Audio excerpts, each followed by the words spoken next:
গঙ্গার নিচে মেট্রো, এ তো এখন চেনা ছবি।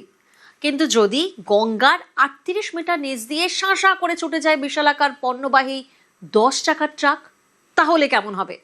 অবিশ্বাস্য মনে হলেও বেলজিয়ামের অ্যান্টওয়ার্প বন্দরের আদলে ঠিক এমনটাই ঘটতে চলেছে কলকাতায়।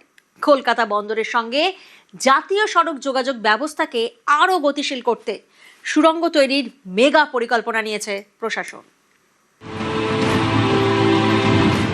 ডাবল ইঞ্জিন সরকার আসতেই বাংলায় উন্নয়নের জোয়ার, পাতালে বিপ্লব। এবার গঙ্গার নিচ দিয়ে ছুটবে পণ্যবাহী ভারী ট্রাক, তৈরি হবে নতুন সুড়ঙ্গ।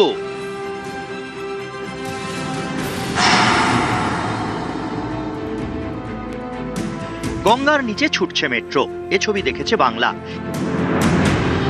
এবার গঙ্গার নিচে রাস্তা, ছুটবে পণ্যবাহী ট্রাক।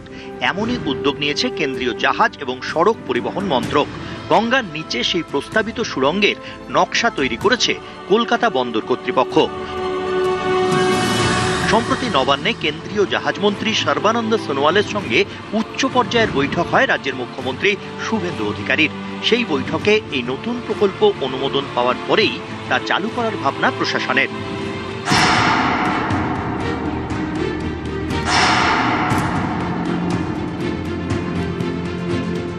কলকাতা বন্দর কর্তৃপক্ষ এবং জাতীয় সড়ক কর্তৃপক্ষের যৌথ উদ্যোগে নদীতে নয়া প্রকল্প।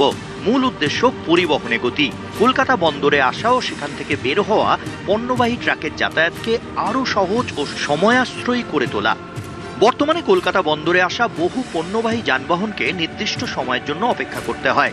নতুন টানেল চালু হলে দিনের যে কোনো সময়েই নির্বিঘ্নে যান চলাচল সম্ভব হবে বলে মনে করা হচ্ছে।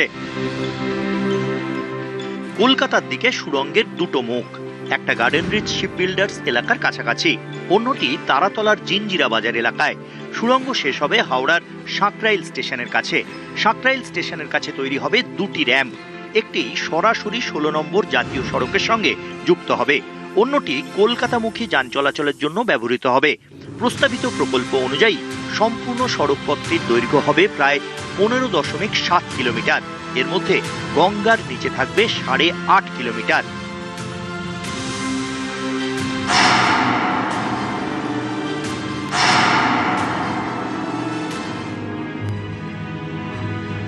যানজটে না বিশ্বাস, ঘন্টার পর ঘন্টা অপেক্ষা।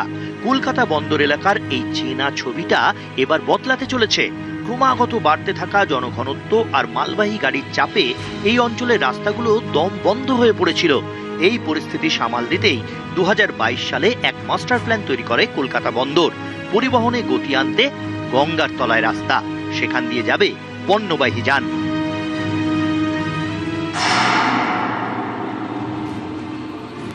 প্রস্তাবিত প্রকল্প অনুযায়ী গঙ্গার জলস্তর যেখানে মাটি ছুঁয়েছে তার 38 মিটার নিচে তৈরি হবে সুড়ঙ্গ। প্রকল্পের সম্ভাব্য খরচ 11,000 কোটি।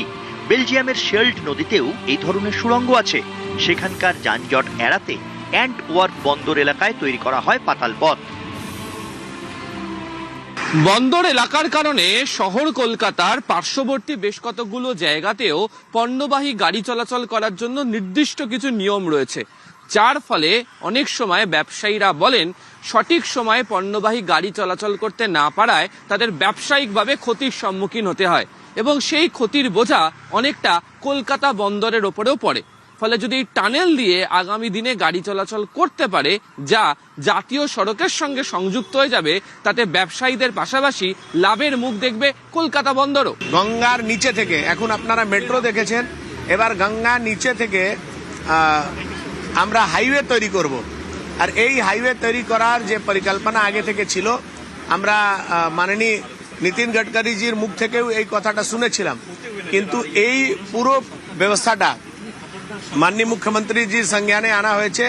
আর এর উপরে খুব তাড়াতাড়ি এই বাজেটের পর আমরা আলোচনা করব, যাতে এই টানেল যদি তৈরি হয়ে যায় গঙ্গার তলা থেকে, তাহলে হাওড়া মানে বিদ্যাসাগর সেতুর যে লোড, সে লোড কমবে। সাঁতরাগাছি হয়ে যে যানজট তৈরি হয় সেই যানজট কমবে।